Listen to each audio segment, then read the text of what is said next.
Good morning, everyone. So, in the previous class, we saw the different features or characteristics of C which are providing an advantageous point to C programming language. Why we are having so much importance to C? Under that topic, we learned the different features like robustness, efficient usage, and then you have is modular structure.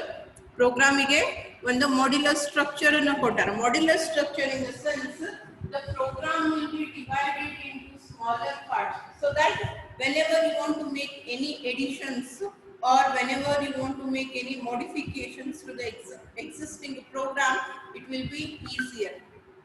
So basic features which are providing and a plus point to C programming language, we completed that in the previous class. And today we see the basic structure of C program. Basic structure of C program. Whenever you write a program in C language, whenever you write a program using C language, then the format in which you are going to write the program will be consisting of all these parts.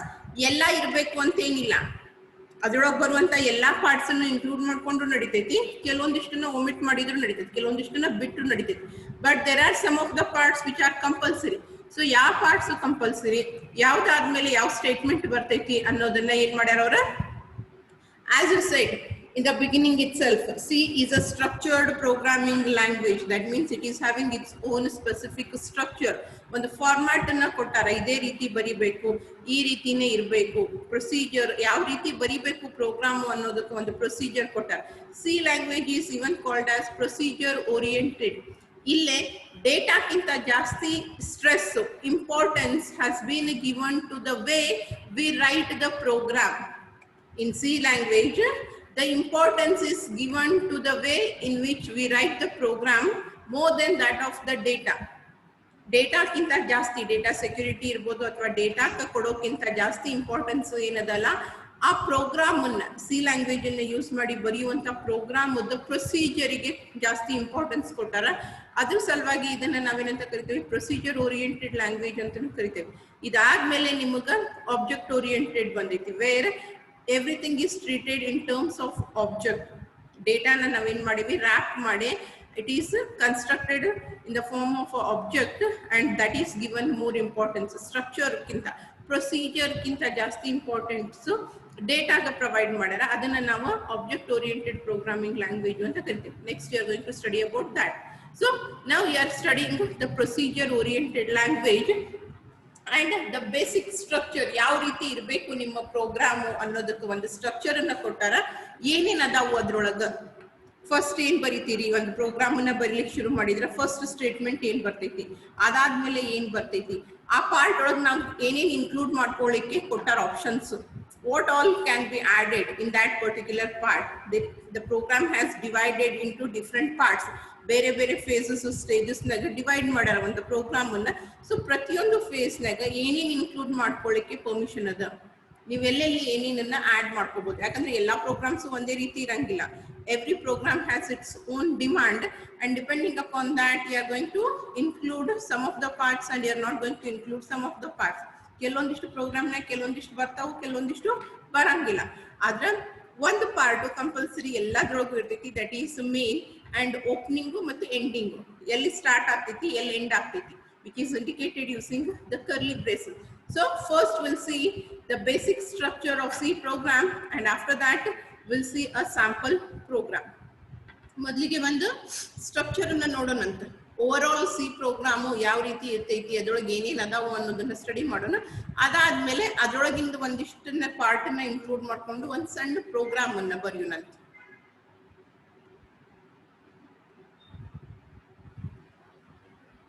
So I hope everyone can see the screen. ಇಲ್ಲಿ screen ಎಲ್ಲರಿಗೂ ಕಾಣಿಸ್ಲಿಕ್ಕತ್ತೈತಲ್ಲ ಈ part. This is the basic structure of C program. Is it visible? Raise your hands if it's visible. ಈ part cursor movement ಆಗ್ಲಿಕ್ಕತ್ತಿದೆ, ಎಲ್ಲರಿಗೂ ಕಾಣಿಸ್ತೈತಲ್ಲ ಈ part.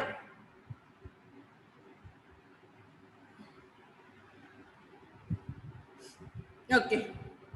So this is the basic structure, or you can call it as an overview of C program. C program ನೋಡ್ಲಿಕ್ಕೆ ಈ ರೀತಿ ಇರ್ತೈತಿ. ಇದನ್ನೆಲ್ಲ constitute ಮಾಡ್ಕೊಂಡಿರ್ತೈತಿ ಒಂದು ಪ್ರೋಗ್ರಾಮ್ನಾಗ. Right? So first section in this, idu one section, idu one, then you have this section, and finally it is user defined functions. So first section, the first part in program is documentation section.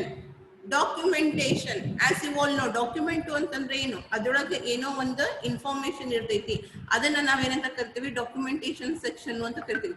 ಇಲ್ಲೇನು information ಇಟ್ಟಿರ್ತೀರಿ, because it is a program.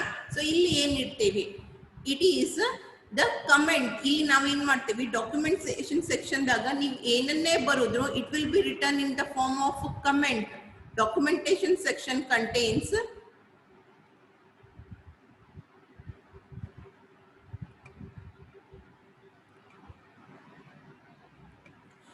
the information that is related. ನೀವು algorithm ನಾಗ explanatory comments ಅನ್ನ ಬರೆದ್ರಿ, ಏನು ಬರೆದ್ರಿ, every instruction is followed by a explanatory comment. ಆ instruction ಒಳಗೆ ಏನದ ಅನ್ನೋದನ್ನ ತಿಳಿಸೋ ಸಲುವಾಗಿ ನಾವೇನ್ ಬರ್ದಿದ್ವಿ, ಮೇಲೆ explanatory comment ಅನ್ನ ಬರ್ದಿದ್ವಿ.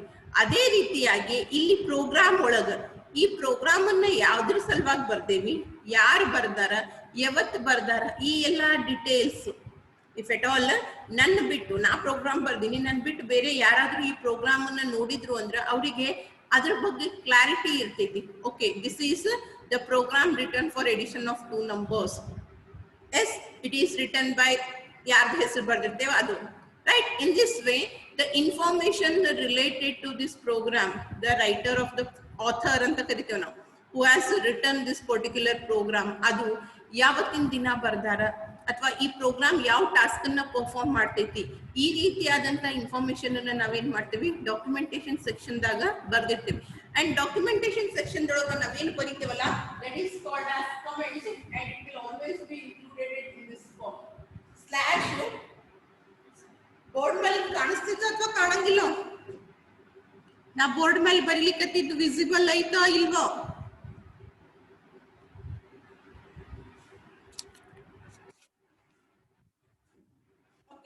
So whenever you write anything in the documentation section, that will be written in this format, slash star, after that whatever you want to write, nimge ಏನು ಬರಿಬೇಕಾಗೈತಿ. Now I want to write the name of the program.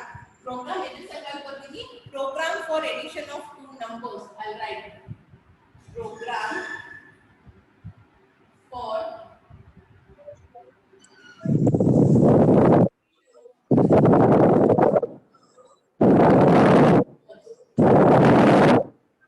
documentation section. ನನಗೆ ಏನು ಬರಿಬೇಕಾಗಿತ್ತು ಅದು ಮುಗಿಯಿತು. Put a slash, ಇಲ್ಲೇ forward slash ಹಾಕಿದ್ವಿ, ಇಲ್ಲೇ backward slash ಅನ್ನ ಹಾಕಿ.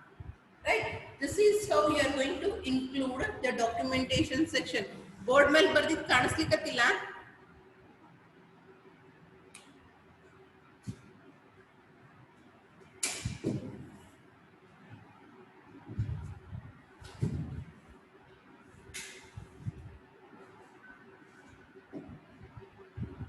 ಈಗ ಕಾಣಿಸ್ತೈತೆ?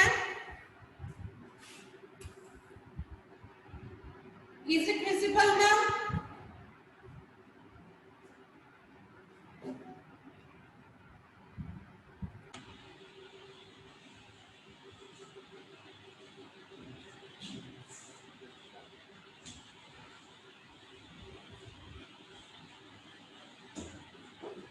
Okay, so whenever you want to include anything in the documentation section, ನಿಮಗೆ ಯಾವಾಗ ಡಾಕ್ಯುಮೆಂಟೇಶನ್ ಸೆಕ್ಷನ್ ಒಳಗೆ ಏನರ ಆಡ್ ಮಾಡಬೇಕಾಗುತ್ತೆ, documentation section in the sense it is going to include the additional information about the program, like author of the program, ಯಾರು ಬರೆದ್ರು, ಎದ್ರ ಸಲುವಾಗಿ ಬರ್ದಾರ, ಇದು ಏನು ಕೆಲಸ ಮಾಡ್ತೈತಿ, ಯಾವತ್ತಿನ ದಿನ ಬರ್ದಾರ, all these additional information are included in the documentation section, and whatever you write in the documentation section is called as comment. ಅದಕ್ಕೆ ನಾವು ಏನಂತ ಕರಿತೀವಿ, ಕಮೆಂಟ್ ಅಂತ ಹೇಳಿ ಕರೀತಾರೆ.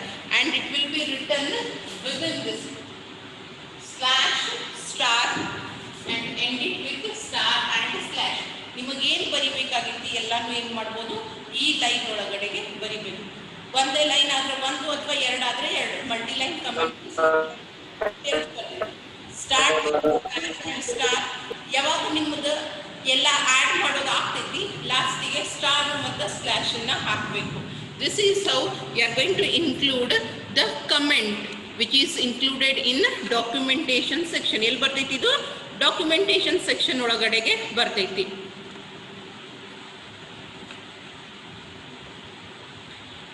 Okay, and next you have is link section.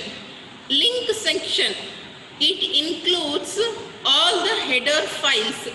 ಯಾವುದನ್ನ ನಿಮಗೆ link ಮಾಡಬೇಕಾಗಿರ್ತೈತೆ. I hope you all remember linker ಅಂತ ಹೇಳಿದ್ದೆ ನಾನು. ಲಿಂಕರದ ಕೆಲಸ ಏನು? ಯಾವಾದರೂ ಪ್ರೋಗ್ರಾಮ್ ಒಳಗಿನ ಯಾವಾದರೂ ಫಂಕ್ಷನ್ಸು ಸ್ಟೇಟ್ಮೆಂಟ್ಸು ಯೂಸರ್ ಡಿಫೈನ್ ಮಾಡಿರಲಿಲ್ಲ, ಅವು ಸ್ಟ್ಯಾಂಡರ್ಡ್ ಲೈಬ್ರರಿ ಒಳಗೆ ಪ್ರೆಸೆಂಟ್ ಇದ್ದು ಅಂತಂದ್ರೆ ಅದನ್ನು ಇಲ್ಲಿ ಮೆನ್ಷನ್ ಮಾಡಿರ್ತಾರೆ.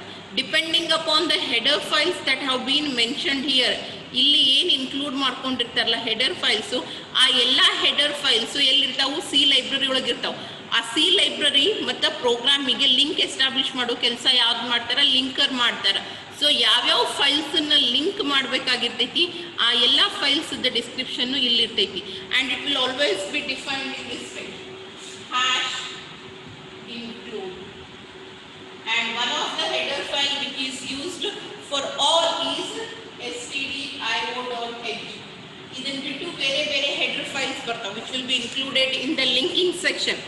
ಇದು ಒಂದು example. This is one example, hash include stdio.h, which will be present in all the programs. Hash include ಮಾಡಬೇಕು. ಏನನ್ನ ಇನ್ಕ್ಲೂಡ್ ಮಾಡಬೇಕು? ಸ್ಟ್ಯಾಂಡರ್ಡ್ ಇನ್ಪುಟ್ ಔಟ್ಪುಟ್ ಫೈಲನ್ನ ಇನ್ಕ್ಲೂಡ್ ಮಾಡಬೇಕು. This is present in the link section, and as soon as the linker sees this header, it is going to include. ಕನೆಕ್ಟಿವಿಟಿನ establish ಮಾಡ್ತೈತಿ, link establish ಮಾಡ್ತೈತಿ. ಎದ್ರ ನಡುವ? Standard input output ಆಮೇಲೆ ನಿಮ್ಮ program ನಡುವ link establish ಮಾಡ್ತೈತಿ. ಸೊ ಇಲ್ಲಿ ಯಾವ್ಯಾವನ್ನ ಡಿಫೈನ್ ಮಾಡಿಲ್ಲ ಯೂಸರು, ಯಾವ್ಯಾವ ಸ್ಟೇಟ್ಮೆಂಟ್ಸ್ ಬಗ್ಗೆ ಕ್ಲಿಯರ್ ಆಗಿ ಏನು ಮೆನ್ಷನ್ ಮಾಡಿಲ್ಲ ಪ್ರೋಗ್ರಾಮರು, ಆ ಎಲ್ಲ ಕ್ಲಾರಿಫಿಕೇಶನ್ಸು ಡೆಫಿನೇಷನ್ಸು ಎಲ್ಲಿರ್ತಾವು? ಈ ಸ್ಟ್ಯಾಂಡರ್ಡ್ ಇನ್ಪುಟ್ ಔಟ್ಪುಟ್ ಫೈಲ್ ಒಳಗೆ ಪ್ರೆಸೆಂಟ್ ಇರ್ತಾವೆ. ಅದನ್ನು ಲಿಂಕ್ ಮಾಡಲಿಕ್ಕೆ ನಾವು ಲಿಂಕ್ ಸೆಕ್ಷನನ್ನು use ಮಾಡ್ಲಿಕ್ಕತ್ತೇವೆ.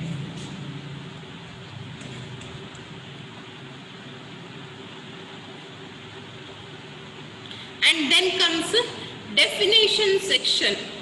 Definition section in the sense you are going to define some of the things. Definition ಅಂತಂದ್ರೆ ಏನು?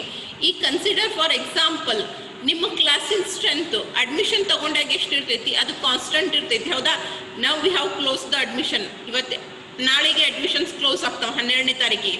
12ನೇ ತಾರೀಕು ಒಳಗೆ ಎಷ್ಟು ಮಂದಿ ಅಡ್ಮಿಟ್ ಆಗಿರ್ತಾರಲ್ಲ, ಅದು strength it will B same through out the semester. ಈ ಒಂದು ಸೆಮಿಸ್ಟರ್ ಮುಗಿದ ತನಕ ಅದು ಸೇಮ್ ಇರ್ತೈತಾ?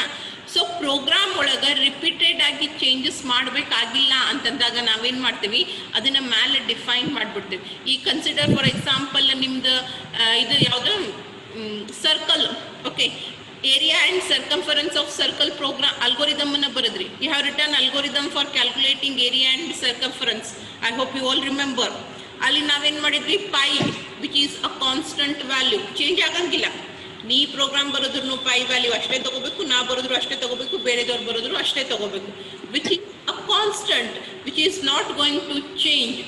ಆ ರೀತಿಯಾದಂಥ ನಾವು ಅಲ್ಗೋರಿದಮ್ನಾಗ ಏನು ಮಾಡಿದ್ವಿ? 3.142 ಅಂತ ಹೇಳಿ ಡೈರೆಕ್ಟ್ ಆಗಿ ತಗೊಂಡಿದ್ವಿ ವ್ಯಾಲ್ಯೂ. ಬಟ್ ನಮಗೆ ಡೈರೆಕ್ಟ್ ಆಗಿ ವ್ಯಾಲ್ಯೂ ಬೇಡ, ನಾವು ವೇರಿಯೇಬಲ್ನ ತಗೊಂತೀವಿ. ಆಮೇಲೆ ಅದನ್ನು ಎಲ್ಲೆಲ್ಲಿ ಆ ವೇರಿಯೇಬಲ್ ಬರ್ತೈತಿ ಅಲ್ಲೆಲ್ಲ ರಿಪ್ಲೇಸ್ ಮಾಡ್ಕೊಂಡು ಹೋಗಬೇಕು ಅಂತಿದ್ರೆ ಆ ರೀತಿಯಾದಂಥ ಕಾನ್ಸ್ಟೆಂಟ್ ಇರುವಂಥ ವ್ಯಾಲ್ಯೂಸನ್ನ ನಾವೇನು ಮಾಡಿರ್ತೀವಿ? ಈ ಡೆಫಿನೇಷನ್ ಸೆಕ್ಷನ್ ಒಳಗೆ ಡಿಫೈನ್ ಮಾಡಿರ್ತಾರೆ. ಇಲ್ಲಿ ನಾವೇನು ಮಾಡ್ತೀವಿ? You are going to define ಆ ಹೆಸರು, ಆಮೇಲೆ ಮುಂದೇನು ಮಾಡ್ತೀವಿ? Value statement fine and then fine to include phi ಅಂತ ಹೇಳಿ ಬರೋದು.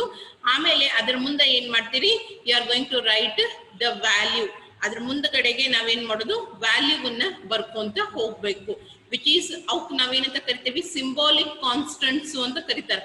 They are called as symbolic constants. ಒಂದು ಸಿಂಬಲ್ ಬದಲಿಗೆ ಕಾನ್ಸ್ಟೆಂಟ್ ವ್ಯಾಲ್ಯೂನ ರಿಪ್ಲೇಸ್ ಮಾಡ್ತೀವಿ. ಎಲ್ಲೆಲ್ಲಿ ಪೈ ಬರ್ತೈತಿ ಪ್ರೋಗ್ರಾಮ್ನಾಗ ಅಲ್ಲೆಲ್ಲಾ ಕಡೆನೂ pi will be replaced by 3.142. ಎಲ್ಲೆಲ್ಲಿ ಪೈ ಬರ್ತೈತಿ ಅಲ್ಲಿ ಪೈ ಬದಲಿ 3.142 ಬರ್ತೈತಿ. ಇಲ್ಲ ನಾನು ಡೆಫಿನೇಷನ್ ಸೆಕ್ಷನ್ ಒಳಗ ಸ್ಟ್ರೆಂತ್ ನಿಮ್ ಕ್ಲಾಸಿನ ಸ್ಟ್ರೆಂತ್ ನ ಡಿಫೈನ್ ಮಾಡೀನಿ. ಇಟ್ ಈಸ್ 56 ಅಂತ ಹೇಳಿ, right? So hash define strength capital letters ಒಳಗೆ ಬರ್ತಿರ್ತೇವ, ಸ್ಟ್ರೆಂತ್ ಅಂಡ್ ಮುಂದ್ 56 ಬರುತ್ತೆ. ಸೊ ಪ್ರೋಗ್ರಾಮ್ ನೊಳಗೆ ಎಲ್ಲೆಲ್ಲಿ ಸ್ಟ್ರೆಂತ್ ಅಂತ ಬರ್ತೈತಿ ಅಲ್ಲೆಲ್ಲ ಏನಾಗ್ತೈತಿ 56 ರಿಪ್ಲೇಸ್ ಆಗ್ತೈತಿ. ಯಾಕಂದ್ರೆ ಕ್ಯಾಲ್ಕುಲೇಷನ್ ಗೆ ನಮ್ಗೆ ಸ್ಟ್ರೆಂತ್ ಇಂದ ಕ್ಯಾಲ್ಕುಲೇಟ್ ಮಾಡ್ಲಿಕ್ಕೆ ಬರಂಗಿಲ್ಲ. You need a value and that constant value will be replaced because it is not going to change anyway. ಆ ರೀತಿಯಾದಂತ ಕಾನ್ಸ್ಟೆಂಟ್ಸ್ ವ್ಯಾಲ್ಯೂಸ್ ಅನ್ನ ನೀವೇನಾದ್ರೂ ಪ್ರೋಗ್ರಾಮ್ ಒಳಗೆ ಯೂಸ್ ಮಾಡ್ಬೇಕಾಗಿತ್ತು ಅಂದ್ರೆ all such constant values will be defined here.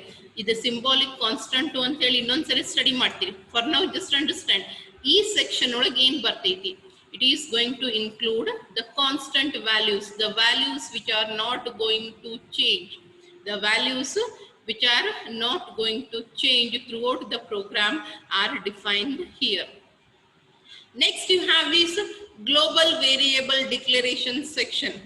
Global, I hope you all know, local ಮತ್ತು global ಅಂತ ಹೇಳಿ ಈಗ ಎಲ್ಲರೇ ಹೋದ್ರಿ ಅಂತಂದ್ರೆ ನಾವು ಲೋಕಲೈಟ್ಸ್ ಅದೇವಿ ಅಂತ ಹೇಳ್ತೀರಿ. ವಾಟ್ ಡಸ್ ದಟ್ ಮೀನ್? ನಾವ್ ಇದೇ ಊರವ್ರು ಅದೇವಿ, ನಾವು ಬೇರೆ ಎಲ್ಲಿಂದ ಬಂದಿಲ್ಲ, ಅದಕ್ಕೆ ನಮ್ಗೆ ಇದನ್ನ ಹೇಳಿ ಎಲ್ಲೋ ಒಂದ್ ಕಡೆ ಹೋಗಿರ್ತೀರಿ, ರೇಟ್ ಜಾಸ್ತಿ ಹೇಳ್ತಾರ, ಎಲ್ಲೋ ಹೋದಾಗ ಟ್ಯಾಕ್ಸಿ ಫೇರ್ ಜಾಸ್ತಿ ಹೇಳ್ತಾರ, ನೀವು ಬೇರೆ ಊರಿಗೆ ಹೋದ್ರಿ ಅಂದ್ರೆ ನಿಮ್ಗೆ ಗೊತ್ತಿರಂಗಿಲ್ಲ. ಅದಕ್ಕೆ ಯಾರೇ ಲೋಕಲ್ದವ್ರನ್ನ ಕೇಳ್ರಿ, ಅವ್ರು ಹೇಳ್ತಾರ ಇದೇ ಪ್ರೈಸ್, ಇಲ್ಲೆಲ್ಲ ಇದೇ ಪ್ರೈಸ್ ನಡೀತೈತಿ ಅಂತೇಳಿ. What does that mean? Local ಅಂದ್ರೆ ಆ ಏರಿಯಾಗ ಸ್ಪೆಸಿಫಿಕ್ ರೀಜನ್ನಿಗೆ ರಿಲೇಟೆಡ್ ಇರ್ತೈತಿ. Global through out the, global ಅಂತಂದ್ರೆ ಏನು? Through out. ಈಗ ನಾವು ಹ್ಯೂಮನ್ ಬೀಯಿಂಗ್ಸ್ ಬಗ್ಗೆ ಹೇಳಿಕತ್ರ ನಾವೇನ್ ಮಾಡ್ತೀವಿ, ನಮ್ಮನ್ನ ನಾವು ಬಿಜಾಪುರದವರು, ಕರ್ನಾಟಕದವರು, ಅದು ರಿಲೇಟೆಡ್. ಅದೇ ನೀವು ಇಂಡಿಯಾ ವರ್ಲ್ಡ್ಗೆ ಹೋದ್ರಿ ಅಂದ್ರೆ that means it is a global, ಗ್ಲೋಬಲ್ಲಿ ಅಂತ ಹೇಳಿ ವೈಡ್ ರೇಂಜ್ ನಾಗ ಬರ್ತೀವಿ. ಅದೇ ರೀತಿಯಾಗಿ ವೇರಿಯೇಬಲ್ಸ್ ಇಲ್ಲಿ ನೋಡ್ರಿ, you might have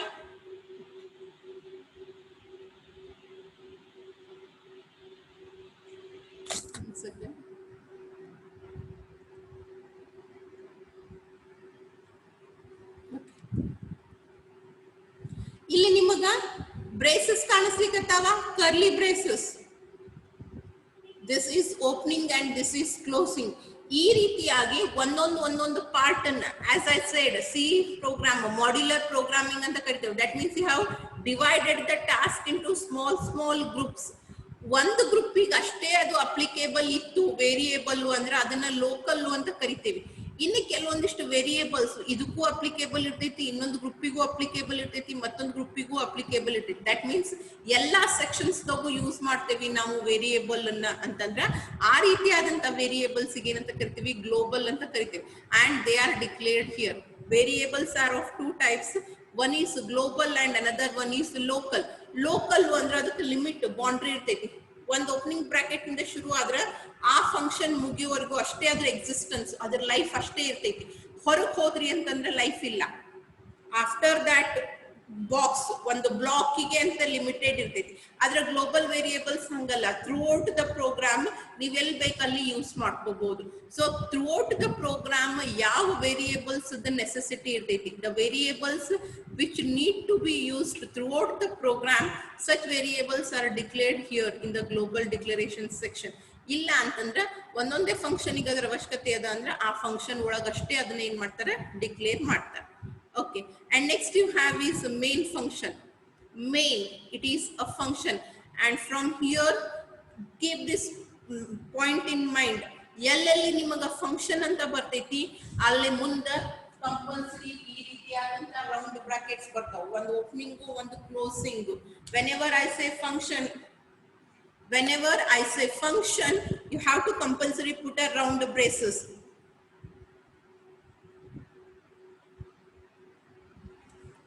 See, this type of braces have to be included. Main function on that, that means main. Printf function, printf round bracket. Getc function, getc round bracket. This shows it is a function. ಈ round bracket ಏನು indicate ಮಾಡ್ತಾವು? ಇದು function ಅನ್ನೋದನ್ನ indicate ಮಾಡ್ತಾವು. main function is one of the should and must exist function for a program. Main ಅನ್ನುವಂಥದ್ದು ನೀವು ಸಣ್ಣದ್ ಬರೀರಿ program, ನೀವು ದೊಡ್ಡದ್ ಬರೀರಿ, ಅದ್ರೊಳಗೆ ಒಂದೇ ಟಾಸ್ಕ್ ಅನ್ನ ಇನ್ಕ್ಲೂಡ್ ಮಾಡ್ಕೊಂಡಿರಿ ಅಥವಾ ಮಲ್ಟಿಪಲ್ ಟಾಸ್ಕ್ ಅನ್ನ ಇನ್ಕ್ಲೂಡ್ ಮಾಡ್ಕೊಂಡಿರಿ. But every program should and must have a main. ಅವ್ರ ಮನೆಗೆ first entrance door, it's like that. It is the main door of your home. ಹೆಂಗಿರ್ತೈತೆ ಪ್ರತಿಯೊಂದು ಮನೆಗೂ ಒಂದೊಂದೇ ಇರ್ತಾ ಹೋದಿಲ್ಲ. Every home will be having only one entrance door. ಎರಡು ಮೂರು ಇಟ್ಟಿರ್ತಾರಲ್ಲ, ಒಂದು front door ಅಂತಾರೆ, ಇನ್ನೊಂದನ್ನ ಬ್ಯಾಕ್ ಡೋರ್ ಅಂತ ಕರೀತಾರೆ. ಹಿಂದಿರುವಂತ ಬಾಗಿಲಿಗೆ ಯಾರು ಎಂಟ್ರೆನ್ಸ್ ಅಂತ ಕರೆಯಂಗಿಲ್ಲ, ರೈಟ್? ಸೊ ಮನೆಗೆ ಹೆಂಗ್ ಒಂದೇ ತೊಲಬಾಗ್ಲು ಇರ್ತೈತಿ, ಆ ರೀತಿ every program will be having only one main function and it is compulsory. ಒಂದೇ ಇರ್ತೈತಿ, ಬಟ್ ಆ ಒಂದನ್ನ ಕಂಪಲ್ಸರಿ ಆಗಿ ಇನ್ಕ್ಲೂಡ್ ಮಾಡ್ಕೋಬೇಕು. And this function begins with a curly bracket and ends with a curly bracket. Opening curly bracket ಇಂದ ಶುರು ಆಗುತ್ತಾ, closing curly bracket ಇಂದ ಕ್ಲೋಸ್ ಆಗುತ್ತೆ. ಇದು ಪೂರ್ತಿ ಏನು? This is called as main function. And every program should and must have a main function. ನಿಮ್ಮ program execution ಶುರು ಆಗುದೇ ಎಲ್ಲಿಂದ ಶುರು ಆಗುತ್ತೆ? ಮೇನ್ ಇಂದ ಶುರು ಆಗುತ್ತೆ. ಕೆಲವೊಂದ್ಸರಿ ನಾವೇನ್ ಬರ್ದಿರ್ತೀವಿ, ಪ್ರೋಗ್ರಾಮ್ಸ್ ಮೇಲೆ ಸಬ್ ಫಂಕ್ಷನ್ಸ್ ಅನ್ನ ಬರೀತೀವಿ, ಏನೋ ಒಂದು function, and then you write main, ಆಮೇಲೆ ಮೇನ್ ಅನ್ನ ಬರ್ದಿರ್ತೀವಿ. ಎಲ್ಲಾ ಪ್ರೋಗ್ರಾಮ್ ನಾಗೂ ನಿಮ್ಗೆ ಈ ರೀತಿಯಾದಂತಹ ಕರ್ಲಿ ಬ್ರೇಸಸ್ ಬರ್ತವೆ. ಇನ್ನೇನು ಸಿ ಪ್ರೋಗ್ರಾಮ್ ಬರ್ಲಿಕ್ಕೆ ಶುರು ಮಾಡ್ತಿಲ್ಲ. These are the familiar symbols, most frequently occurring symbols in C program are curly braces. ಈ ಕರ್ಲಿ ಬ್ರೇಸಸ್ ಏನ್ ಇಂಡಿಕೇಟ್ ಮಾಡ್ತಾವ? Opening of a block and ending of the block. ಇಲ್ಲಿ ನೋಡ್ರಿ, ಒಂದು ಫಂಕ್ಷನ್ ಬರ್ತೀನಿ, ಅದಾದ್ಮೇಲೆ ನಾ ಮೇನ್ ಬರ್ತೀನಿ. Even though main is appearing below the function, but ನಿಮ್ಮ ಪ್ರೋಗ್ರಾಮ್ ಎಕ್ಸಿಕ್ಯೂಷನ್ ಎಲ್ಲಿಂದ ಶುರು ಆಗುತ್ತಾ? ಇಲ್ಲಿಂದನೇ ಶುರು ಆಗ್ತೈತಿ. The program execution will always begin from main function. ನೀವು ಇದನ್ನ ಮೇಲನ್ನ ಫಸ್ಟಿಗೆ ಬರೀರಿ, ನಡು ಬರೀರಿ ಅಥವಾ ಲಾಸ್ಟಿಗೆ ಬರ್ತೀರಿ, but the execution always begins from main. ಇದ್ರೊಳಗೆ ನೀವೇನ ಫಂಕ್ಷನ್ ಅನ್ನ ಕಾಲ್ ಮಾಡಿದ್ರಿ ಅಂದ್ರೆ ಅಲ್ಲಿಗೆ ಕಂಟ್ರೋಲ್ ಏನಾಗುತ್ತೆ? ಜಂಪ್ ಆಗ್ತೈತಿ. Every program should and must have a main and that too only one main function. ಪ್ರತಿಯೊಂದಕ್ಕೂ ಒಂದು ಮೇನ್ ಫಂಕ್ಷನ್ ಇರಲೇಬೇಕು.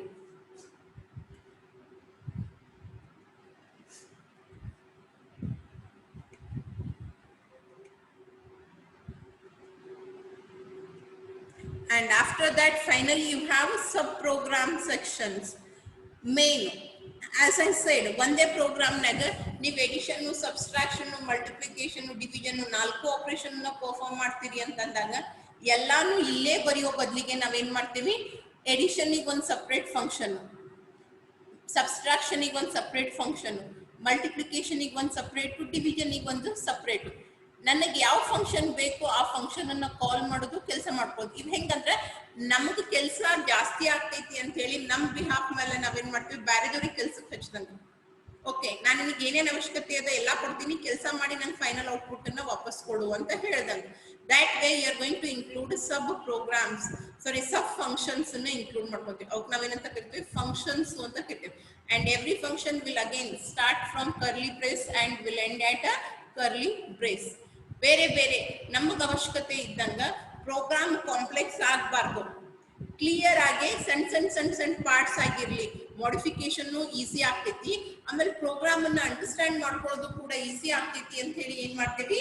V are going to include many sub functions in the program. ಒಂದು ಪ್ರೋಗ್ರಾಮ್ ಅನ್ನ divide ಮಾಡಿ parts ಮಾಡಿರ್ತಾರೆ. So ಆ ರೀತಿ ನಿಮಗೆ ಅವಶ್ಯಕತೆ ಅದ ಅಂತಂದ್ರೆ ನೀವೇನ್ ಮಾಡ್ಬೋದು? ಎಷ್ಟು ಬೇಕೋ ಅಷ್ಟು ಫಂಕ್ಷನ್ಸ್ ಅನ್ನ ಸಪರೇಟ್ ಆಗಿ ಬರ್ಕೊಳ್ಳಿಕ್ಕೆ ಬರ್ತೈತಿ. And in the main function you have 2 parts. One is declaration part and another one is executable part. Declaration part in the sense ಮೊದಲಿಗೆನೆ ಅನೌನ್ಸ್ ಮಾಡೋದು, ನನಗೆ ಏನೇನು ಬೇಕು. as I have already written the algorithms, you know ನಮ್ಗೆ ಏನ್ ಬೇಕು ಅನ್ನೋದನ್ನ ನಾವು ಫಸ್ಟಿಗೆ ರೀಡ್ ಮಾಡ್ತೀವಿ, ಹೌದಾ? For example addition of 2 numbers ತಗೊಂಡಾಗ ರೀಡ್ ಎ ಬಿ ಅಂತ ತಗೊಂಡ್ವಿ. ಸಮ್ಮನ್ ಕ್ಯಾಲ್ಕುಲೇಟ್ ಮಾಡ್ಲಿಕ್ಕೆ ಸಮ್ ಅಂತೂ ಒಂದು ಬೇಕು, ಅಂದ್ರೆ ನನಗೆ 3 ವೇರಿಯೇಬಲ್ಸ್ ಬೇಕಾ, ಸೊ ಅದನ್ನ ಮೊದಲಿಗೆನೆ ಹೇಳೋದು. Declaration parts in the sense you are going to make a declaration, you are going to make an announcement, how many variables I require, ಅವನ್ನ ಏನೇನು ಹೆಸರು ಕೊಡ್ತೀನಿ, ಅದರೊಳಗೆ ಯಾವ ರೀತಿಯಾದಂಥ ವ್ಯಾಲ್ಯೂಸ್ ಅನ್ನ ಹೋಲ್ಡ್ ಮಾಡ್ತೀನಿ, ಹೋಲ್ ನಂಬರ್ಸ್ ಅನ್ನ ಯೂಸ್ ಮಾಡ್ತೀನೋ ಅಥವಾ ಡೆಸಿಮಲ್ ವ್ಯಾಲ್ಯೂಸ್ ಅನ್ನ ಯೂಸ್ ಮಾಡ್ತೀನೋ ಅದನ್ನ ಎಲ್ಲ ಹೇಳೋದಕ್ಕೆ ನಾವೇನಂತೀವಿ ಡಿಕ್ಲರೇಷನ್ ಸೆಕ್ಷನ್, ಡಿಕ್ಲರೇಷನ್ ಪಾರ್ಟ್ ಅಂತ ಕರೀತಾರೆ. ಮೇನ್ ಒಳಗ ಮೊದಲಿಗೆ ನನಗೆ ಏನೇನು ಬೇಕು ಅನ್ನೋದ್ರ ಬಗ್ಗೆ ಒಂದು ಕ್ಲಿಯರ್ ಐಡಿಯಾನ ತಗೊಂತೀವಿ, ಆಮೇಲೆ ಆಕ್ಚುಯಲ್ ಎಕ್ಸಿಕ್ಯೂಟ್ ಆಗುವಂತ ಪ್ರೊಸೆಸ್ ಆಗುವಂತ ಸ್ಟೇಟ್ಮೆಂಟ್ಸ್ ಅನ್ನ ಬರಿತೀವಿ. Main contains two parts. One is declaration section and another one is executable section or executable part. Declaration ಒಳಗ ನನಗೆ ಏನು ಬೇಕು, ನನ್ನ ಪ್ರೋಗ್ರಾಮ್ ಎಕ್ಸಿಕ್ಯೂಟ್ ಆಗಬೇಕು ಅಂತಂದ್ರೆ ನಾ ಯಾವ್ಯಾವ ವೇರಿಯೇಬಲ್ಸ್ ಅನ್ನ ಯೂಸ್ ಮಾಡ್ಕೊಂತೀನಿ, ಒಂದನ್ನೇ ಯೂಸ್ ಮಾಡ್ತೀನೋ ಎರಡು use ಮಾಡ್ತೀನೋ. If you are using the functions also, even these functions are also declared here. ನಾ ಎಡಿಷನ್, ಆಡ್, ಸಬ್ ಅಂತ ಹೇಳಿ ಎರಡು ಫಂಕ್ಷನ್ಸ್ ಯೂಸ್ ಮಾಡಕತ್ತಿದ್ದೆ ಅಂದ್ರೆ ಆ ಫಂಕ್ಷನ್ಸ್ ಅನ್ನು ಡಿಕ್ಲೇರ್ ಮಾಡ್ತೀವಿ. ಎ ಬಿ ಮತ್ತು ಸಮ್ ಅಂತ ಹೇಳಿ ಮೂರು ವೇರಿಯೇಬಲ್ಸ್ ಅನ್ನ ತಗೊಳಿಕತ್ತೀನಿ. Okay, A B sum. So ಈ ರೀತಿಯಾಗಿ ನಾ ಏನೇನು ಯೂಸ್ ಮಾಡ್ಕೊಂತೀನಿ ಪ್ರೋಗ್ರಾಮ್ ಒಳಗ ಅದನ್ನ ಎಲ್ಲಾನು ಇಲ್ಲಿ ಏನ್ ಮಾಡ್ತೀವಿ ಡಿಕ್ಲೇರ್ ಮಾಡ್ತೀವಿ. And executable part contains the statements which are going to be processed. Processing ಆಗಿ ಇನ್ಪುಟ್ ತಗೊಳ್ಳಿಕ್ಕೆ, ಎಡಿಷನ್ ಮಾಡಲಿಕ್ಕೆ, ಆಮೇಲೆ ರಿಸಲ್ಟ್ ಅನ್ನು ಕೊಡ್ಲಿಕ್ಕೆ ಯಾವ್ಯಾವ ಬೇಕಲ್ಲ ಆ ಎಲ್ಲ ಸ್ಟೇಟ್ಮೆಂಟ್ಸ್ ಇಲ್ಲಿ ಬರ್ತಾವ, ಈ ಎಕ್ಸಿಕ್ಯೂಟೇಬಲ್ ಪಾರ್ಟ್ ಒಳಗ ಬರ್ತಾವ. This is the overall structure of your C program. ನೀವು ಸಿ ಪ್ರೋಗ್ರಾಮ್ ಬರದ್ರಿ ಅಂದ್ರೆ Akshay Kumar, if you write C program then it will be containing these parts. ಇವು ಎಲ್ಲ ಕಂಪಲ್ಸರಿ ಇರ್ಬೇಕಂತ ಹೇಳಿಲ್ಲ, ಈ ಪಾರ್ಟು ಎವ್ರಿ ಪ್ರೋಗ್ರಾಮ್ ಒಳಗೆ ಬರ್ತೈತಿ. And then linking section will be present in all the program. ಇನ್ನು ಉಳಿದಿರುವಂಥ sections depending upon your programs need, demand, ನಿಮ್ಮ program ಏನು ಡಿಮಾಂಡ್ ಮಾಡ್ತೈತಿ ಆ ಬೇಸಿಸ್ ಮೇಲೆ ಉಳಿದಿದ್ದ ಸೆಕ್ಷನ್ಸನ್ನ ಇನ್ಕ್ಲೂಡ್ ಮಾಡ್ಕೊತೇವೆ. But this linking section and main function are should and must present. ಅವು ಕಂಪಲ್ಸರಿ ಇರಲೇಬೇಕು, ಮೇನ್ ಒಂದೇ ಇರಬೇಕು. ಲಿಂಕಿಂಗ್ ಸೆಕ್ಷನ್ ಒಳಗೆ ನೀವು ಒಂದು ಹೆಡರ್ ಫೈಲ್ ಅನ್ನಾದರೂ ಇನ್ಕ್ಲೂಡ್ ಮಾಡ್ಕೊಂಡಿರ್ಬೋದು ಅಥವಾ ಜಾಸ್ತಿನಾದರೂ ಇನ್ಕ್ಲೂಡ್ ಮಾಡ್ಕೋಬೋದು. ಅವನ್ನ ಹೆಡರ್ ಫೈಲ್ಸ್ ಅಂತ ಕರೀತಾರೆ. Hash include stdio.h, hash include string.h, math.h, conio.h ಅಂತೆ. .h indicates it's a header file. You have to include standard input output header file. And where it is present, it is present in the, where it is present, it is present C library. ಎಲ್ಲಿರ್ತೈತಿ ಅದು? C library ಒಳಗೆ ಇರ್ತೈತಿ, ಅಲ್ಲಿಂದ ನೀವು ತಗೋಬೇಕು. And then here ನಿಮ್ಮ ಎಲ್ಲ ಪ್ರತಿಯೊಂದು ಸ್ಟೇಟ್ಮೆಂಟ್ಸು ಸೆಮಿಕೋಲನ್ದಿಂದ ಎಂಡ್ ಆಗಬೇಕು. ಸಿ ಒಳಗೆ ಇದನ್ನೊಂದು ನೆನ್ಪು ಮಾಡ್ಕೊರಿ. ಆಲ್ ದ ಸ್ಟೇಟ್ಮೆಂಟ್ಸ್ ಎಕ್ಸೆಪ್ಟ್ ಒಂದೋ ಎರಡೋ ಎಕ್ಸೆಪ್ಷನ್ಸ್ ಬರ್ತಾವ. ಆ ಎಕ್ಸೆಪ್ಷನ್ಸ್ ಬರುವಂತ ಸ್ಟೇಟ್ಮೆಂಟ್ಸ್ ಅನ್ನ ನಾ ಹೇಳ್ತೀನಿ ಅಂತ ಪ್ರೋಗ್ರಾಮ್ ಬರೀಲಿಕ್ಕೆ ಶುರು ಮಾಡಿದ್ಮೇಲೆ. ಅದನ್ನ ಬಿಟ್ರೆ ಉಳಿದಿದ್ದು ಎಲ್ಲಾ statements end with a semicolon. And whenever you are taking more than one variable or value, they must be separated by a comma. ಒಂದಕ್ಕಿಂತ ಜಾಸ್ತಿ ತಗೊಂಡ್ರಿ ಅಂದ್ರೆ ಸಪರೇಟ್ ಮಾಡ್ಲಿಕ್ಕೆ ಕಾಮಾ ಯೂಸ್ ಮಾಡ್ತೀವಿ. ಸ್ಟೇಟ್ಮೆಂಟ್ ಅನ್ನ ಎಂಡ್ ಮಾಡ್ಲಿಕ್ಕೆ ಸೆಮಿಕೋಲನ್ ಅನ್ನ ಯೂಸ್ ಮಾಡ್ಕೊಳ್ತೀವಿ. ಆಮೇಲೆ ಈ ಫಂಕ್ಷನ್ಸ್ ಇದಕ್ಕೆ ಯೂಸರ್ ಡಿಫೈನ್ಡ್ ಫಂಕ್ಷನ್ಸ್ ಅಂತ ಕರೀತಾರೆ. ಯಾಕಂದ್ರೆ ಯಾರು ಪ್ರೋಗ್ರಾಮ್ ಬರೀಲಿಕ್ಕತ್ತಾರಲ್ಲ ಅವರು ಡಿಫೈನ್ ಮಾಡ್ತಾರೆ. ಇನ್ನು ಆಲ್ರೆಡಿ ಪ್ರೆಸೆಂಟ್ ಇರುವಂತವಕ್ಕ ಬಿಲ್ಟ್ ಇನ್ ಫಂಕ್ಷನ್ಸ್ ಅಂತ ಕರಿತೀವಿ. ಇಲ್ಲೇನು ಇನ್ಕ್ಲೂಡ್ ಮಾಡ್ಕೊಂಡೇವಲ್ಲ ನಾವು standard input output, it is also one of the function. But that function is already present, ರೆಡಿಯಾಗಿ ಅದ ಬಿಲ್ಟ್ ಮಾಡೇ ಇಟ್ಟಾರ ಅದನ್ನ. ಅದಕ್ಕೆ ಆ ಫಂಕ್ಷನ್ಸ್ ಅನ್ನ ನಾವೇನಂತ ಕರಿತೀವಿ? ಬಿಲ್ಟ್ ಇನ್ ಫಂಕ್ಷನ್ಸ್ ಅಂತ ಕರಿತೀವಿ. ಅಂಡ್ ನಾವೇ ಎಲ್ಲ ಡಿಟೇಲ್ಸ್ ಅನ್ನ ಬರೆದು ರೆಡಿ ಮಾಡುವಂತ ಫಂಕ್ಷನ್ಸ್ಗೆ ಯೂಸರ್ ಡಿಫೈನ್ಡ್ ಫಂಕ್ಷನ್ಸ್ ಅಂತ ಕರೀತಾರೆ. ಮೇನ್ಲಿ ಎರಡು ಕ್ಯಾಟಗರೈಸೇಷನ್ಸ್ ಬರ್ತಾವ ಫಂಕ್ಷನ್ ಒಳಗೆ, ಒಂದು ಬಿಲ್ಟ್ ಇನ್, ಒಂದು ಯೂಸರ್ ಡಿಫೈನ್ಡ್. ಯೂಸರ್ ಡಿಫೈನ್ಡ್ ಹೆಂಗಿರ್ತೈತಿ ಬಿಲ್ಟ್ ಇನ್ ಅಂತಂದ್ರೆ ಸಿ ಒಳಗಿರ್ತೈತಿ. ಯೂಸರ್ ಡಿಫೈನ್ಡ್ ನಾವ್ ಹೆಂಗ್ ಡಿಫೈನ್ ಮಾಡ್ತೀವಿ ಏನು ಅನ್ನೋದನ್ನ ಕಲಿತೀರಿ ನೀವು. ಇದ್ರ ಬಗ್ಗೆ ಏನು ಕಲಿಬೇಕಾಗಿಲ್ಲ, ಯಾಕಂದ್ರೆ ಇಟ್ಸ್ ಆಲ್ರೆಡಿ ಪ್ರೆಸೆಂಟ್. ಬರೀ ಅದ್ರ ಹೆಸರು ಅದೇನೇನ್ ಕೆಲಸ ಮಾಡ್ತೈತಿ ಅನ್ನೋದು ಗೊತ್ತಿದ್ರೆ ಸಾಕು. ಅದನ್ನು ಕೂಡ ನೀವು ಹೆಂಗ್ ಯೂಸ್ ಮಾಡ್ಕೊಂತ ಹೋಗ್ತಿರ್ಲ ಪ್ರೋಗ್ರಾಮ್ ಒಳಗ, one by one you will get to know. Is it clear? Structure of C program. Thank you everyone.